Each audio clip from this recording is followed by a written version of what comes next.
1960 और 70 के दशक में मानविकी, ह्यूमैनिटीज और सामाजिक विज्ञान सोशल साइंस के क्षेत्र में क्रांतिकारी बदलाव देखने को मिले। इस दौरान पश्चिमी प्रभुत्व की प्रमुख कथाओं को चुनौती दी गई और तीसरी दुनिया की साहित्यिक और ऐतिहासिक धारणाओं को स्थान मिलने लगा। फ्रांस फैनन, एडवर्ड सईद और एमिर सीजर जैसे विद्वानों की रचनाएं अकादमिक दुनिया में प्रमुखता से पढ़ाई जाने लगी, लेकिन ट्रंप के नेतृत्व में अमेरिका में इन विचारधाराओं को दबाने की कोशिश की जा रही है। ट्रंप प्रशासन ने उच्च शिक्षा में विविधता, समावेशन और समानता, डाइवर्सिटी, इक्विटी और इंक्लूजन जैसे पाठ्यक्रमों को खत्म करने और वामपंथी विचारों को दबाने का प्रयास किया जा रहा है ट्रंप के द्वारा। ऐसा कुछ लेखकों, विद्वानों का माना जा रहा है के द्वारा माना जा रहा है। ट्रंप की नीतियों के दो प्रमुख प्रभाव देखे गए हैं। यूनिवर्सिटियों में कुछ महत्वपूर्ण पाठ्यक्रमों को फंडिंग से वंचित करना, फिलिस्तीनी छात्रों और समर्थकों पर दमनकारी कार्रवाई करना। ये नीतियाँ केवल शिक्षा और बौद्धिकता पर प्रभाव नहीं है, बल्कि एक राष्ट्रवादी और दक्षिणपंथी एजेंडे को स्थापित करने का प्रयास भी है। दक्षिणपंथी उभार और अकादमिक स्वतंत्रता पर संकट कैसे गहरा रहा है, इसको ऐसे समझते हैं, जिसमें ट्रंप की शिक्षा विरोधी नीतियों को भी देख सकते हैं। ट्रंप प्रशासन ने उन पाठ्यक्रमों और विषयों को फंडिंग देने से इनकार कर दिया जो विविधता, बहुलता और समाज में शक्ति संरचनाओं की आलोचना को प्रोत्साहित करते हैं। विशेष रूप से कुछ महत्वपूर्ण विषय प्रभावित हुए हैं, जैसे क्रिटिकल रेस थ्योरी, जिसमें नस्लवाद और सत्ता के संबंधों का अध्ययन किया जाता है। दूसरा, लैंगिक अध्ययन। उसके बाद अफ्रीकी अमेरिकी अध्ययन, लैटिनो और एशियाई अमेरिकी अध्ययन और निर्जातीय अध्ययन ऐसे विषयों को प्रभावित किया है। इन विषयों को वामपंथी और राष्ट्र विरोधी बताकर दबाने की कोशिश की गई। यह न केवल अकादमिक स्वतंत्रता के लिए खतरा है, बल्कि बौद्धिक और सामाजिक प्रगति को भी रोकने का प्रयास है। ट्रंप का अमेरिकी फर्स्ट दृष्टिकोण और राष्ट्रवाद को देखें तो ट्रंप ने अपने पिछले कार्यकाल जो 2017 से 21 में अमेरिका फर्स्ट नीति को आगे बढ़ाते हुए कई विवादास्पद नीतियां लागू की थी, जैसे कई मुस्लिम देशों से प्रवासियों पर प्रतिबंध, जैसे कि अब धीरे धीरे अन्य देशों तक ये फैल रहा है। अमेरिका और मैक्सिको सीमा पर दीवार निर्माण, विदेशी छात्रों की वीजा प्रक्रियाओं को जटिल बनाना। ट्रंप की नीतियां केवल प्रवासी विरोधी नहीं थी, बल्कि उन्होंने शैक्षणिक संस्थानों के लोकतांत्रिक वातावरण पर भी गहरा प्रभाव डाला है। फिलिस्तीनी मुद्दे पर ट्रंप की कार्रवाई दमनकारी भरी रही है। फिलिस्तीनी समर्थकों और छात्रों पे दमन का प्रयास देखा गया है कई विद्वानों के द्वारा, मीडिया के द्वारा, कि दूसरे कार्यकाल में ट्रंप ने फिलिस्तीनी समर्थकों को निशाना बनाया। अमेरिकी विश्वविद्यालयों में फिलिस्तीनी के पक्ष में प्रदर्शनों को दबाने के प्रयास हुए। प्रवासी छात्रों को निर्वासन की धमकी दी गई। फिलिस्तीनी समर्थक आवाज़ों को राष्ट्र विरोधी और आतंकवाद समर्थक करार दिया गया। इस प्रकार विश्वविद्यालयों में छात्रों और प्रोफेसरों के लिए स्वतंत्रता का वातावरण खत्म हो रहा है। छात्रों और शिक्षाविदों में डर का भी माहौल है।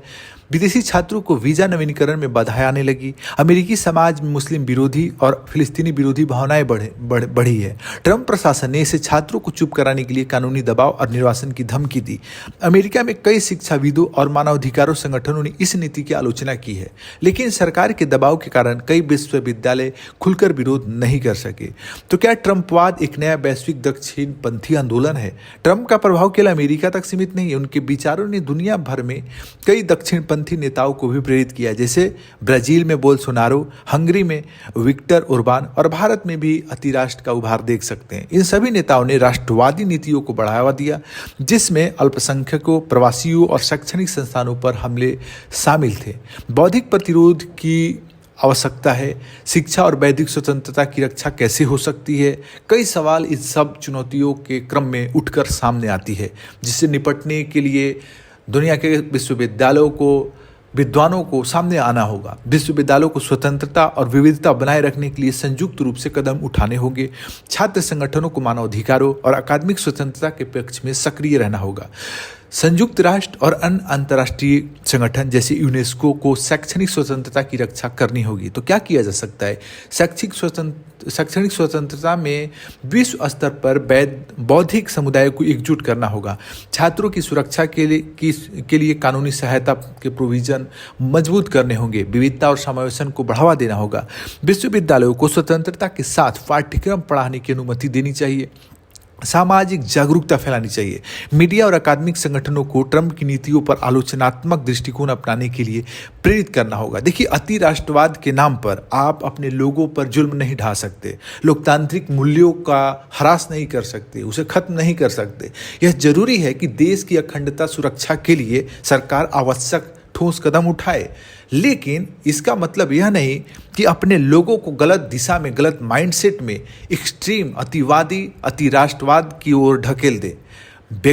हर व्यक्ति अपने आप में राष्ट्रवादी है और देश के प्रति समर्पित और ईमानदार है, लेकिन राष्ट्र की सुरक्षा और अखंडता के नाम पर अपने लोगों को गलत दिशा में भटकाना या ले जाना यह सही नहीं है। इसके लिए जरूरी है कि लोकतांत्रिक मूल्यों को अपनाया जाए, बौद्धिक लेवल पर, वैश्विक लेवल पर एकजुटता दिखाई जाए। तो कंक्लूजन में हम कह सकते हैं कि डोनाल्ड ट्रंप के नेतृत्व में अमेरिकी विश्वविद्यालयों में बौद्धिकता, स्वतंत्रता और विविधता को खतरा पैदा हो गया है। अकादमिक विषयों पर प्रतिबंध लगाना, प्रवासी और अंतर्राष्ट्रीय छात्रों को निशाना बना, फिलिस्तीनी समर्थकों पर दमनकारी नीतियां लागू करना, ये नीतियां लोकतंत्र और वैश्विक सहिष्णुता के लिए गंभीर खतरा है। आज जैसे ट्रंप पिछले कार्यकाल में कुछ देशों तक सीमित थे, अब उनका जो सीमा है धीरे धीरे बढ़ते जा रहा है। दूसरे देशों में भी, जैसे भारत में भी आप देखे होंगे कैसे उन्होंने यहाँ के लोगों को बेड़ियों में जकड़ कर भेजा। तो ये सब चीज़ें आज न कल एक सीमा तक रहती है, फिर फैलने लगती है। हम कई बार ऐसा सोचते हैं कि हमको इस सब से क्या मतलब है, लेकिन चीज़ें फैलती है। तो जहाँ भी अन्याय हो, गैर कानूनी, असंवैधानिक हो, गलत हो, वहाँ पे आवाज़ उठाना चाहिए। हर व्यक्ति के लिए न्याय सुनिश्चित होना इस दुनिया की परिकल्पना, सोच और वास्तविकता होनी चाहिए। भारत और अन्य देशों के लिए क्या सबक है? देखिए, शैक्षणिक स्वतंत्रता की रक्षा के लिए ठोस नीतियाँ बनानी चाहिए, प्रवासी छात्रों की सुरक्षा सुनिश्चित करनी चाहिए, शिक्षा को राजनीति का उपकरण नहीं बनाना चाहिए। आज की दुनिया में शिक्षा केवल ज्ञान प्राप्ति का साधन नहीं है, बल्कि सामाजिक न्याय और लोकतंत्र की रक्षा का भी एक महत्वपूर्ण माध्यम है। यदि बौद्धिक वर्ग और छात्र समुदाय ट्रंपवाद जैसी विचारधाराओं का विरोध नहीं करते, तो यह विचारधाराएं धीरे धीरे पूरी दुनिया में लोकतांत्रिक मूल्यों को खत्म कर सकती है, हमारी आज़ादी को सीमित कर सकती है, हमारी बौद्धिक क्षमता को, हमारी प्रगति को में रोक लगा सकती है।